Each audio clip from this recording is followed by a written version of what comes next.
Hello friends, welcome back. तो दोस्तों, आज है मंगलवार का दिन, ट्यूसडे का, और डेट है आज 28 नवंबर। तो दोस्तों, आज नैनीताल का मौसम की अगर बात करें तो बड़ा ही बादलों वाला मौसम है, ठंडा है, बर्फ़ पड़ने वाला मौसम है। तो आज एक मेरी मुलाकात है उनसे आपको भी मिलवाती हूँ। वो हैं नासा में जिनका सिलेक्शन हुआ है। तो चलिए पहले उनसे भेंट करते हैं और उनसे जानकारी लेते हैं उनके बारे में, और आपको भी मिलवाती हूँ। तो चलिए फ्रेंड्स, मैं मिलवाती हूँ आपको अंकित जोशी जी से, जो कि अनूप सर जो हैं, हमारे अनूप शाह सर, जो कि पद्मश्री हैं फोटोग्राफी के क्षेत्र में, उनके सन इन लॉ यानी कि दामाद हैं। तो चलिए पहले इनका इंट्रोडक्शन लेते हैं। तो सर, थोड़ा सा अपने बारे में बता दीजिए पहले कि आप कहाँ से बिलोंग करते हैं और आपकी पढ़ाई कहाँ से हुई है। Thank you very much. तो मैं उत्तराखंड से ही हूँ, हल्द्वानी में हमारा घर है, लेकिन मेरी एजुकेशन शहवुड कॉलेज नैनीताल से हुई थी, 3rd स्टैंडर्ड से 12th स्टैंडर्ड तक। उसके बाद मैं कुछ साल के लिए बॉम्बे गया, वहाँ मैंने पोस्ट ग्रेजुएशन की इंग्लिश लिटरेचर में। उसके बाद मैं दिल्ली गया, जहाँ मैंने सोशल वर्क की पढ़ाई की। फिर मैं 2 साल के लिए डेनमार्क में था, जहाँ मैंने एनवायरमेंटल स्टडीज़ पढ़ा, और गवर्नमेंट ऑफ डेनमार्क ने मुझे इनवाइट किया था। एक COP15 क्लाइमेट चेंज स्कॉलरशिप होती है, उसके बेसिस पे मैं वहाँ पे गया था। मैंने अपनी पढ़ाई कंप्लीट की। फिर मैंने 2012 में सिंगापुर की नैनयांग टेक्नोलॉजिकल यूनिवर्सिटी की अर्थ ऑब्जर्वेटरी ऑफ सिंगापुर है, जो नेचुरल हैज़र्ड्स पे काफ़ी रिसर्च करते हैं, अर्थक्वेक्स, वोल्केनोस, क्लाइमेट चेंज। तो वहाँ पे मैंने ज्वाइन किया था 2012 में। वहाँ से मेरी जर्नी शुरू हुई। ओके, तो बहुत बड़ी एक उपलब्धि है और बहुत अच्छा लगता है सुन के कि आपका नासा में सिलेक्शन हुआ है।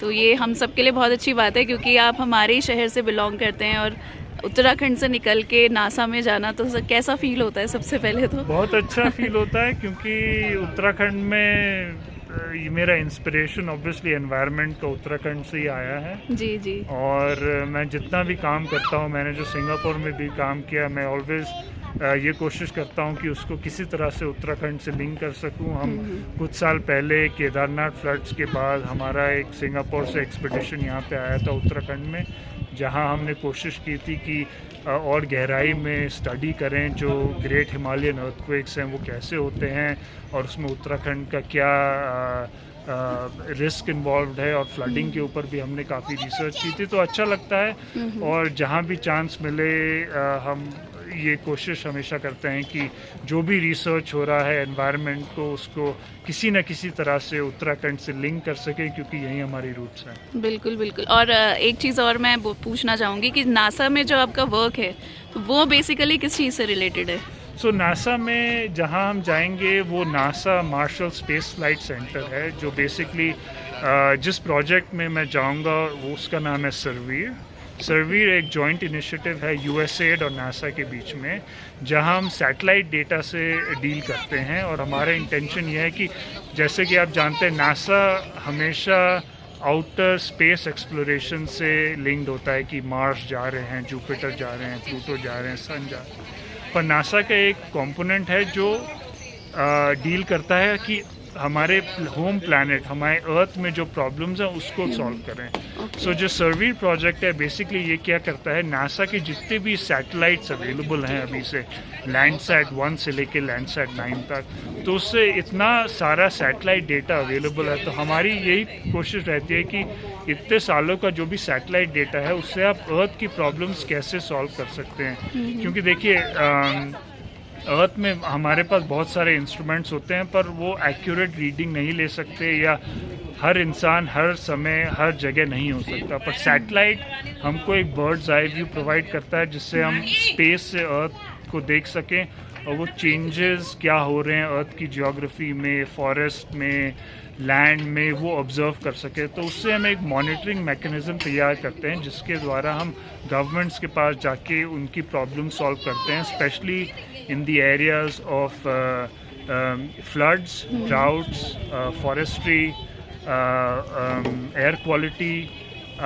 तो इन एरियाज़ में हम बेसिकली काम करते हैं। Okay, thank you so much. ये बड़ा इंस्पायरिंग काम है आपका, और हम उम्मीद कर सकते हैं कि उत्तराखंड के लिए भी आप एक ना एक दिन ज़रूर कुछ ऐसा काम करेंगे जो हम सब के लिए हेल्पफुल होगा, ऑब्वियसली, क्योंकि हमारा भी जो स्टेट है वो लैंडस्लाइड और अर्थक्वेक प्रोन है।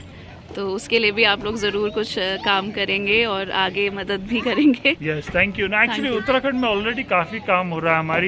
हमारा प्रोजेक्ट जो है एज सच इंडिया में नहीं काम करता है, बट आई थिंक इंडिया में इसरो में और भी अलग टेक्निकल इंस्टीट्यूट्स हैं जिनके पास ये एक्सपर्टीज है जो यहाँ पे भी काम कर सकते हैं। बट हमारा यही रहता है कि हम अपने जो प्रोजेक्ट है उससे कैसे टाई अप्स ढूंढें कि उत्तराखंड में भी उसकी वैलिडिटी हो। Okay, thank you so much. Thank you. तो अभी हमारे साथ है अनूप सर की बेटी और दामाद जी से तो आप मिल ही चुके हैं, तो नैनीताल के दामाद ही बोलूँगी इन्हें मैं। तो अनूप सर की जो बेटी हैं वो भी आर्ट डायरेक्टर भी हैं और फोटोग्राफर ऑब्वियसली होंगी ही होंगी, क्योंकि कहाँ पद्मश्री सर हमारे। तो आप भी बता दीजिए थोड़ा सा, आ ही गई हैं तो आप बहुत शर्मा रहे हो वैसे फिर भी। तो मैं अभी डिज़ाइनिंग करती हूँ ओके। और मोस्टली अभी मेरी जिस कंपनी में मैं काम करती हूँ सिंगापुर में है, तो मैं रिमोटली काम करती हूँ। Okay okay. और इससे पहले मैंने थोड़ा एपन में भी काम किया है जब मैं सिंगापुर में थी, एपन डिज़ाइन में कोलैबोरेट किया है। तो ये वैसे बहुत अच्छी बात है कि उत्तराखंड का एपन आप वहाँ लेके गए हैं, तो ये तो बहुत बड़ी बात है और हमें आज पता चल रहा है तो ये अच्छी बात है, हमारे लिए भी गर्व की बात है वैसे तो। और तो आपसे एक पर्सनल सवाल बस ये पूछेंगे कि आप लोगों की मुलाकात कहाँ हुई? हम लोग की मुलाकात स्कूल में घर में एक्चुअली। Okay okay. तो कितने साल हो गए आपकी शादी को? शादी को 10 years। ओके ओके, चलिए थैंक यू सो मच, आपसे मिले बहुत अच्छा लगा। Thank you so much.